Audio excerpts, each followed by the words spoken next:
Shalom teman-teman dan Bapak Ibu semua. Seperti yang ada di layar teman-teman, Bapak Ibu sekalian, ini diposting oleh IDF ya. Teman-teman kelihatan di sini ya.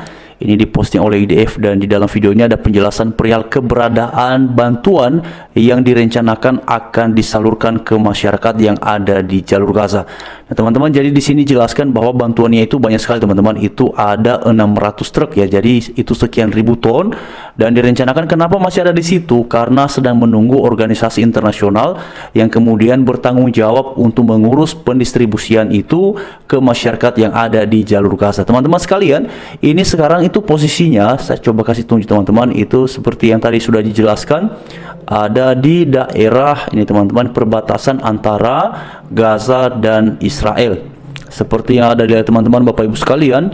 Jadi ini kan posisinya sedang ada di Kerem Shalom ya. Jadi itu adalah sebuah perlintasan perbatasan yang ada di antara Gaza dan juga Israel. Jadi di sini diuraikan bahwa itu adalah sebuah perlintasan perbatasan di persimpangan perbatasan jalur Gaza dan Israel dan perbatasan Gaza Mesir. Tempat tersebut diurus oleh otoritas bandar udara Israel dan dipakai, teman-teman, di sini dipakai oleh truk-truk yang mengangkut barang dari Israel atau Mesir ke jalur Gaza.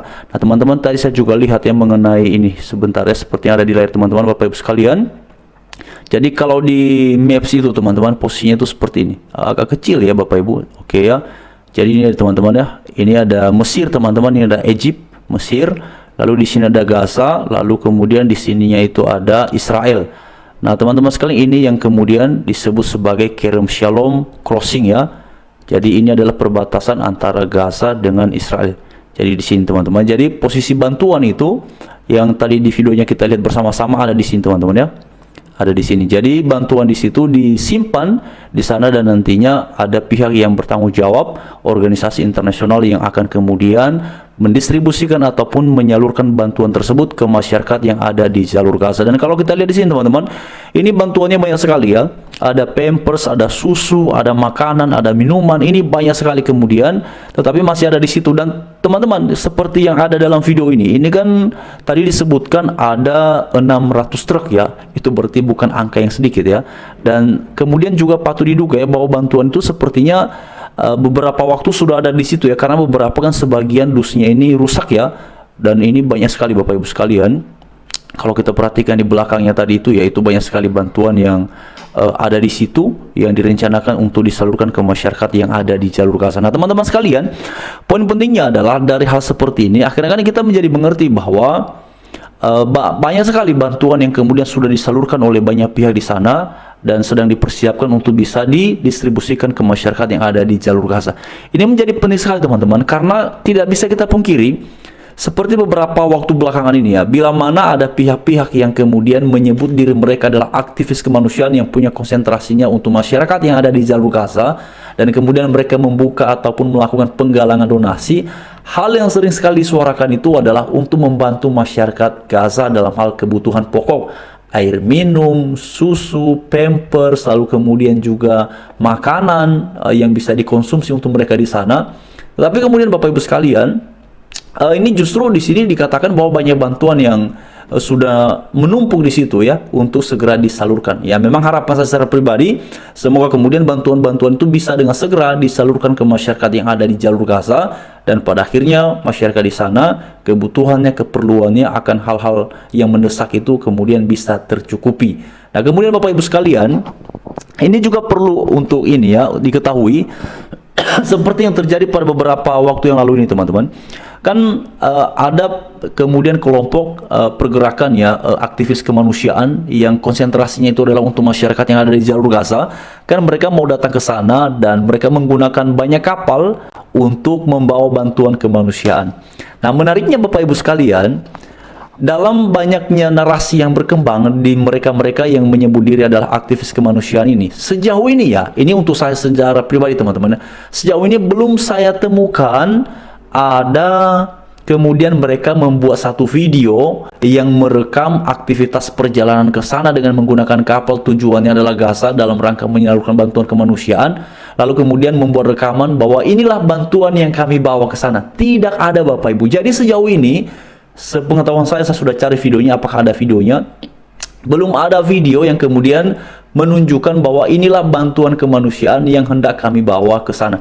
Bahkan beberapa waktu yang lalu kan ada ya dari Indonesia itu yang tergabung dalam Global Sumut Flotilla, yang kemudian mereka tidak jadi datang ke sana, ke jalur Gaza ini untuk membawa bantuan kemanusiaan. Kemudian mereka justru dipulangkan oleh pihak Israel ke negara masing-masing. Dan di bangsa kita Indonesia itu ada sekian orang ya, seperti ada Hussein, ada Wanda. Bahkan beberapa waktu yang lalu kan ketika Wanda sampai di tanah air, dia kan kemudian diwawancara mengenai situasi di sana, dan dia menjelaskan bahwa kedatangan mereka di sana itu membawa pamper, susu dan segala macamnya. Dan tidak ada di dalam postingan-postingan yang saya lihat teman-teman ya. Saya kurang tahu apakah saya tidak menemukannya, tapi tidak ada saya lihat itu mengenai ada satu rekaman video yang menunjukkan bahwa ini loh barang-barang yang mau kami bawa ke sana, ini loh barang-barang yang mau kami salurkan ke masyarakat yang ada di jalur Gaza. Jadi memang semua pada akhirnya adalah berdasarkan apa ya, yang saya searching, yang saya cari, yang saya kumpulkan datanya itu adalah berdasar pada opini saja. Apakah memang ada sebenarnya atau bagaimana, tapi saya kurang tahu teman-teman ya.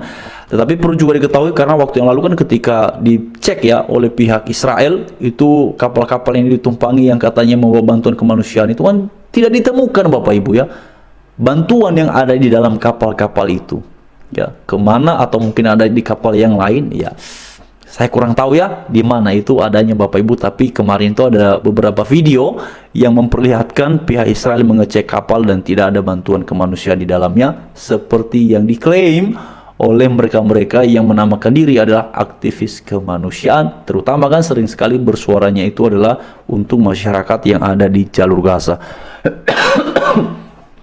Tapi yang pasti adalah dalam video yang sudah kita dengarkan bersama-sama ini, teman-teman, ini jelas sekali ya, di dalam video itu ada tumpukan barang-barang yang disebutkan itu adalah 600 truk. Ya tentu saja teman-teman, ketika disebutkan 600 truk, ini bukan truk yang kecil-kecil ya. Ini tentu truk-truk yang besar-besar, sehingga kemudian bisa diprediksi, bisa diperkirakan ini ada sekitar ribuan ton bantuan yang sudah terkumpul ada di perbatasan Israel dan Gaza ini teman-teman. Tadi ada di apa namanya Kerem Shalom Crossing ya. Jadi ada di perbatasan antara Israel dengan Gaza teman-teman. Berarti ini jaraknya dekat ya. Jadi sebenarnya tidak sulit ya. Semoga segera bisa disalurkan, segera bisa didistribusikan agar masyarakat yang ada di sana di jalur Gaza itu teman-teman bisa mendapatkan bantuan tersebut. Jadi saya secara pribadi teman-teman sangat mengapresiasi orang-orang yang kemudian bergerak untuk menyalurkan bantuan kepada masyarakat yang ada di jalur Gaza atas nama kepedulian terhadap kemanusiaan. Cuman memang yang kemudian cukup disayangkan itu adalah ternyata perhatian seperti itu kerap kalinya hanya diarahkan kepada masyarakat yang ada di jalur Gaza. Padahal kalau bicara secara adil perihal kemanusiaan itu, maka siapapun yang menjadi korban, maka mereka layak untuk dipedulikan, layak untuk disuarakan, layak untuk dilindungi. Harusnya kan begitu ya, siapapun teman-teman, siapapun, baik yang ada di jalur Gaza maupun yang ada di Israel yang terdampak atas apa yang terjadi di sana. Bagi saya secara pribadi mereka layak untuk dibela, layak untuk disuarakan untuk terwujudnya perdamaian.